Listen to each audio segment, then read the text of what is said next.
Being our Hebrew Israelite brothers and sisters, this is the high priest, L.D. Smith, the Watchman on the wall. Family, as always, grab that King James. But first and foremost, we want to give a shout out to the whole family.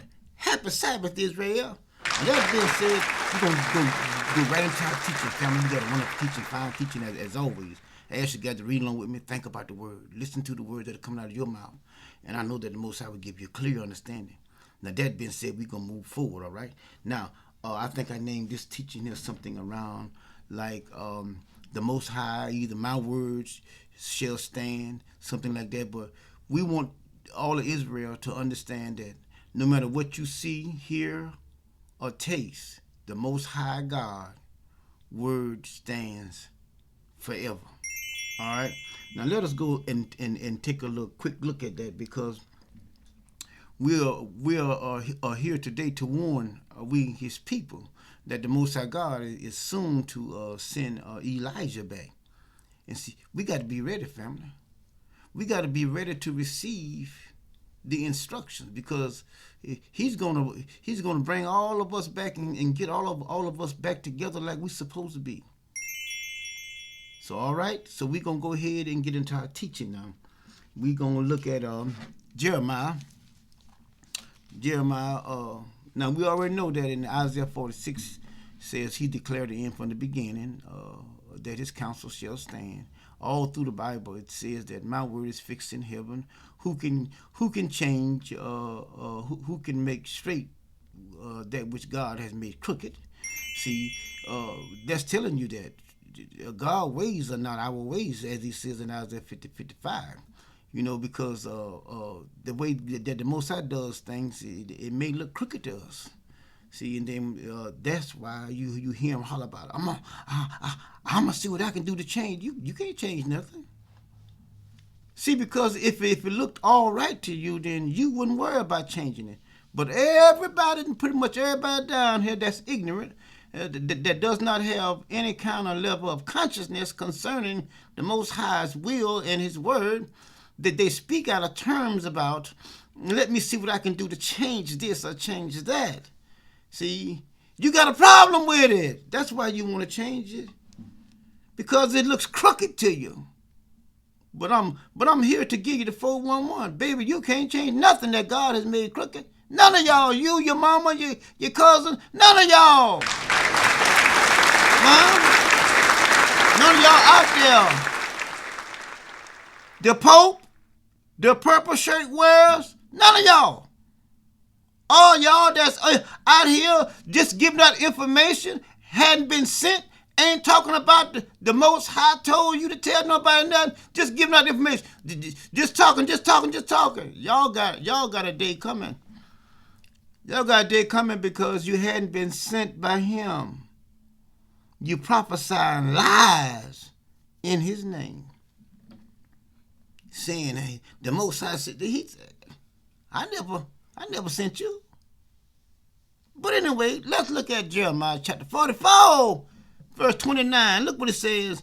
"And this shall be a sign unto you, saith the Lord, that I will punish you in this place, that ye may know that my words," with an S, my word, what I say, not what you say, not what your friends say, not what your mama say, not what none of y'all say, but it's what I say. "My words shall surely," look up the definition of surely. Let that ring in your ear for a minute. Put that in your pipe and smoke it. Look what he says here. "Stand against you, not for good, but for evil."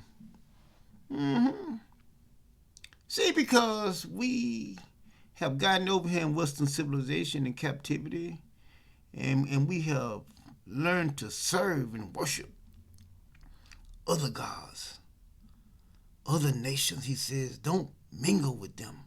He said, because they'll take your sons and your daughters off, and they'll start worshiping other gods. But no, we all of us are the same. Liar, liar, liar, liar. We're not the same. Stay with your own kind. That's what he said. Stay with your own kind. Now let us go here in the teaching. Ezekiel 33. And look what he says here. He starts off up there. He gives an illustration about for the people up there coast to get a man and set them in a tower as a watchman. And when he see the sword coming, when he see danger coming, he sound the trumpet and warn the people. But he says down here, starting with verse 5, he says, verse 4, he says, but if the watchman seeth the sword coming and blow not the trumpet, and the people be not warned, if the sword come and take any person from among them, he is taken away in his iniquity, but his blood I will require at the watchman's hand. Not me. Not me, because I'm going to tell you. You ain't got to like it. You don't have to like it. I don't care. My job is to tell you if you look anything like me. If you think that you're Hebrew, this is for you. It's not for the world. I'm not following in Jesus' footsteps or Jesus or the other name that they give him. And how was I? I'm coming to y'all in the name of the Lord. And look what he says here. See, because they want to save the world. He said, he told me right in these pages right here. Look, y'all, look at what the pages say. Read with me. He says, son, so thou, verse 7, O son of man, I have set thee a watchman unto the house of Israel. Therefore thou shalt hear the word at my mouth. See that? I want you to hear what I'm saying. Why? Because I just showed you. Everybody's going to know that the Most High's counsel is the only thing that counts. That's what counts in this realm. What he has said concerning you and I. That's all that counts. See, that's why I got to tell you what he says. I'm not telling you what LD says. You're reading right along with me. I'm telling you what he says. I didn't ask for this. He chose me. At the age of 36, ran me up out of my basement with words off this page here. I was going to leave the house that I was paying for because my 5 senses didn't understand it. You can have it. I'm gone. Just like my Uncle Moses. His rod turned to a snake. Y'all go read the story. What did he do? He ran. Because that's what your 5 senses is going to tell you to do. It's going to tell you to move. That's danger or something strange. Something that your 5 senses don't understand. But let's keep on going here. Therefore, thou shalt hear the words at my mouth and warn them from me. Y'all see that? Do you see that? See, because he's going to punish you. He is going to punish you. He is going to punish you if you don't turn from your wicked ways, from serving other gods. He is going to punish you. And if I don't worship him, he's going to punish me. If I don't obey him, he's going to punish me. I'm not excluded. The Most High, he is God. Not me. I'm dust. I ain't nothing. Let us look here a little further. When I say unto the wicked, O wicked man, thou shalt surely die, if thou does not speak to warn the wicked from his ways.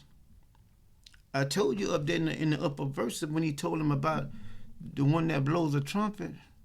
he warned the people. The trumpet was to warn the people. But I warn the people by speaking words out of my mouth concerning what the Most High God have told me to tell you. That's how I warn you, not by blowing a trumpet, but by telling you what you're doing is wrong. Look what it says. Not speak to warn the wicked from his ways. That wicked man shall die in his iniquity, but his blood will I require at thy hand. I'm going to tell you. I'm telling you now. Y'all, I'm telling y'all. I did not ask for this. I did not self-appoint myself like one had said, or he self-appointed himself. No, I didn't. No, I didn't. The most, everyone that is in these pages that has the name in these pages here, in this Old Testament, the Most I called them and commissioned them and gave them a job, gave them an assignment. Did me the same way. See, that's a person that doesn't understand how the Most High operate his MO. They don't understand. They get angry and then they just start saying stuff, and see, a lot of time they're even not our people. Hello. But there again, a lot of times they are our people, but they're just ignorant. Hello. But let us keep on going here. Look what he says. But his blood I will require at thy hand. That's the latter part of verse 8, verse 9. And look what he says now. Nevertheless, if thou warn the wicked of his way to turn from it. See that? And see, let me tell y'all something. I'm gonna do a teaching coming up here real soon, probably right after this one. To show you that when the Most High come back to judge, he gonna judge those that had not turned. Those that have turned and changed their ways and changed their perspective of the Most High, loving the Most High with all their heart and soul and mind. The Most High said, I don't care what you have done. It won't ever be mentioned.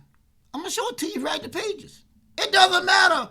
You could have been a whore, prostitute. You could have been a murderer. You could have been a thief. You could have been an extortioner. You could have been anything that a person may say bad in this realm. And the Most High God said, once you turn to me, he says, when I come back, it's just like you ain't never done it. But I'm a judge those that have not turned. I'm a judge those that have not accepted me as God. Those are the ones that I'm a judge. Yeah. See, so one has to understand, but let me go ahead and finish this right here, and then we're going to close out. Now watch this right here. He says here in verse 9, nevertheless, if thou warn the wicked of his ways to turn from it, if he does not turn from his ways, he shall die in his iniquity. But thou, meaning you LD, has delivered your soul. See that?